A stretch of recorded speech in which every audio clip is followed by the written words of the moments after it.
বড়খোলার বড়যাত্রাপুর সিরাজুল আলী উচ্চতর মাধ্যমিক বিদ্যালয়ে নিযুত ময়না প্রকল্পের উদ্বোধন। সারা রাজ্যের সঙ্গে বড়খোলায়ও নিযুত ময়না প্রকল্পের উদ্বোধন হল। বৃহস্পতিবার বড়যাত্রাপুর সিরাজুল আলী উচ্চতর মাধ্যমিক বিদ্যালয়ে রাজ্য সরকারের নিযুত ময়না প্রকল্পের উদ্বোধন করেন শালচাপড়া শিক্ষাখণ্ড আধিকারিক নজরুল হক লস্কর। এদিন বড়যাত্রাপুর সিরাজুল আলী উচ্চতর মাধ্যমিক বিদ্যালয়ের অধ্যক্ষ মেহজাবিন চৌধুরী, আসাম রাজ্যিক বিজেপি তপশিলি মোর্চার উপসভাপতি অমলেন্দু দাস, স্কুল পরিচালনা কমিটির সভাপতি আজিমুল বশর বড়ভূইয়া সহ বিশিষ্ট জনদের উপস্থিতিতে শিক্ষা প্রতিষ্ঠানের দুই শিক্ষার্থীদের মধ্যে নিযুত ময়না প্রকল্পের প্রপত্র বিতরণ করা হয়।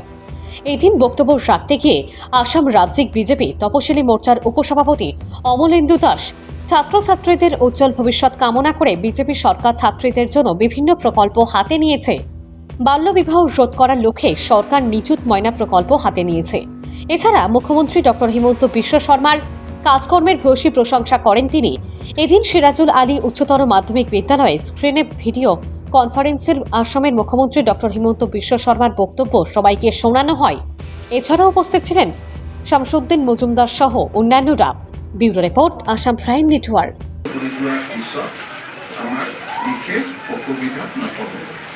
মই শিক্ষামন্ত্ৰী ৰমেশ পেগু ডাঙৰীয়াক ধন্যবাদ জনাইছোঁ যে অত্যন্ত কম সময়ৰ ভিতৰতে আজি এই আঁচনিটো আমি ৰাইজৰ সন্মুখলৈ উলিয়াই দিব পাৰিছোঁ।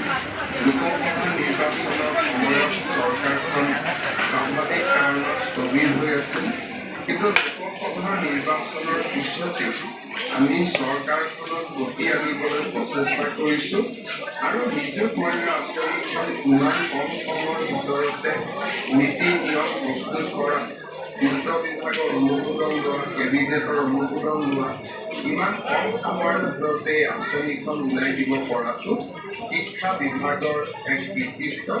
মই শিক্ষা বিভাগ আৰু শিক্ষামন্ত্ৰী ৰমেশ পেগু ডাঙৰীয়াক